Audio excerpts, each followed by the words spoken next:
om sen jag kom. Det inte bor någon pojke här bredvid, va? Nu kommer jag! Yeah, so Oskar, how are you doing? Very nice to speak to you. Oh, we're good. We're Fine, good. yeah. But you're in Sweden now, no? Yes, we are both at different locations. I'm in the middle of a field, and toward is some sort of horror cabin, I think. I'm waiting on Midsummer with the like Ari Aster, Swedish Midsummer, scary stuff. Yeah. Perfect setting. So listen, we've only got 2 minutes. So congratulations on the move. I really enjoyed it. What I was reading is it's not very common for a Swedish film to go to Swedish cinemas, especially a horror movie. You know, it's not very common to see that. How did the whole project kind of come to fruition, and you managed to get it into cinemas, because it's not a very common practice over there, no?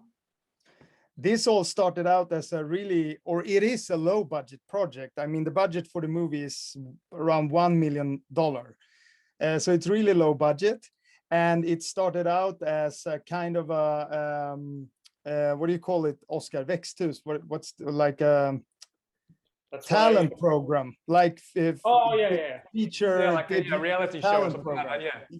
Yeah. No, but in Sweden, yeah, you can get like a trial film for really low budget from the Swedish television, like the state television and the Swedish Film Institute. Yeah. So we get we got the green light from them, and then first Nordic distributor, and then Reinvent as the international distributor picked it up, and they were like, well, this is going to be something. We can sell this movie. And that got the attention from like the cinemas in Sweden as well. So it all started out as like tiny project, and we were like, hopefully it will be aired on television. And now we're talking to you. Yeah, exactly. Yeah, international release. But I mean, before all that happened, I think it was also almost like happenstance that you came across this story. And I think you were speaking to someone that you knew or a friend, and it was just something that they told you, and you thought, hey, this could actually make a good movie. What was it about their story that you thought you could make the movie? And were they happy with you making a movie about what had happened to them? Because it's not the nicest thing to happen to someone, no? No. But I think it's similar in its core feelings, I think, and the worries. There wasn't a child actually going missing in that story, but it was they were convinced that something was in their house, wanting to get their kids, and we didn't talk to them physically.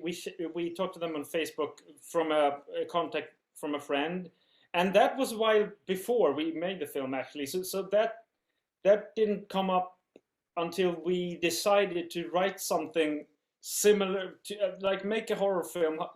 Do we have something that we think is scary and has some sort of inspiration? And then Tord had an experience in his house, and we had this, and I think that was a starting point of I think it all also like gave us the idea of horror in Swedish suburbia, and that was a new idea to us, and we were like, this is so wrong that this could happen. Like I can buy it at a mansion out in the woods, but this happening in a duplex in a suburbia that everyone in Sweden can relate to, that's really scary. And I think that was like the key element to why we became so interested in making the movie. First off, that's actually where a ground rule that we set from the beginning, like not a haunted castle, house, cabin, or anything like that, but it has to be at home, the normal setting, because it's so much scarier.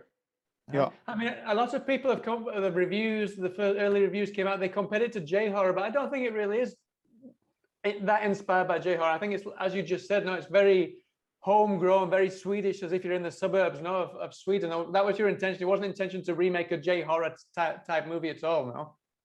Yeah. We haven't, first of all, I haven't read any of the reviews, so this is news to me, because I can't read reviews. It makes me sad or anxious.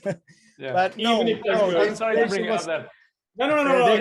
The inspiration was definitely not J-horror, not at all.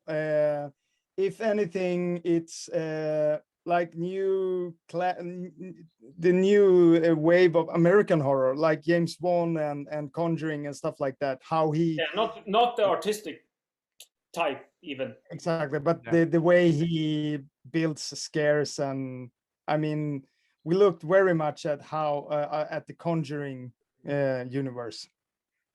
And then, I mean, bringing it to, I mean, you said you were inspired a little bit by American blockbuster movies.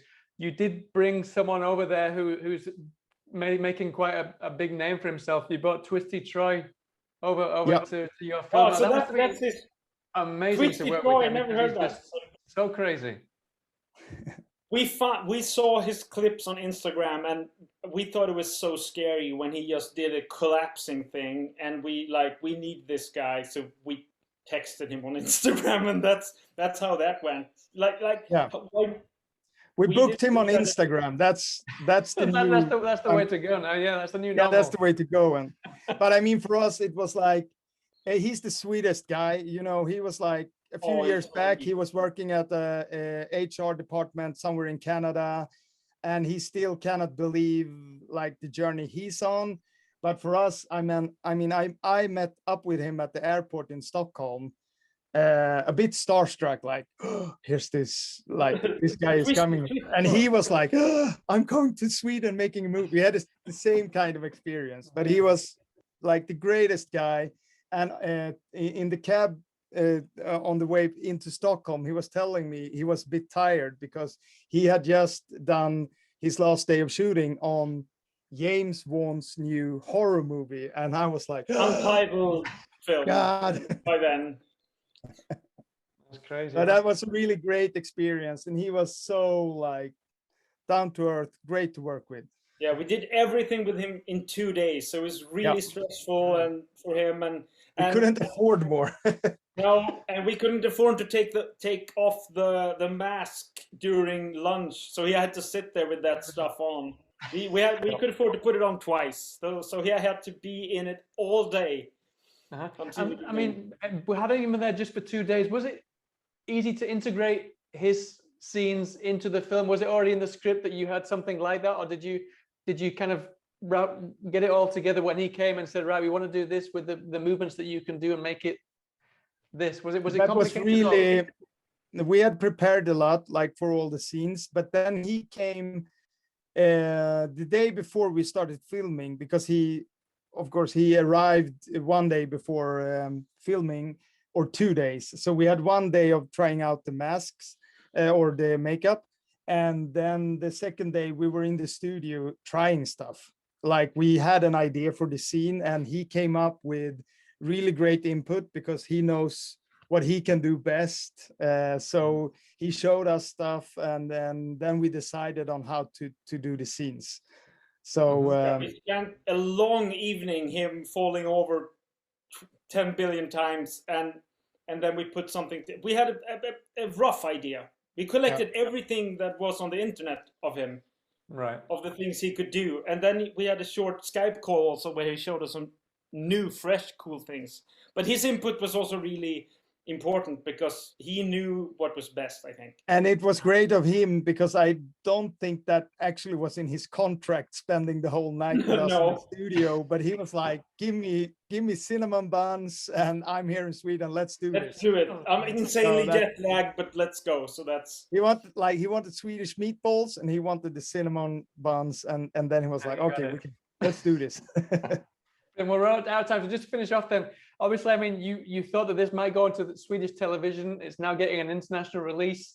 What have you got any plans for the imminent future? Maybe an English language film or something more commercial? Because now you've got a foot. It would be really nice to make an international film or an American one. But you know, it took us by surprise in a bit. So. I mean, we're working on some projects here in Sweden, but I mean, as for that, both of our dreams has always been going to the US and making movies. Of course, I mean, that's like, who doesn't want to do that? No. Brilliant. Well, listen, best of luck with the film when it releases over there in the US. And I hope next time we speak, it'll be about your American movie that comes out over there. Yeah. Annabelle 4. Number 4. Brilliant. All right. Thanks very or much. 7. Who knows? Yeah. Who knows? Where are they? It doesn't matter. All right. Take care. Bye now. Bye bye. Thanks. Cheers.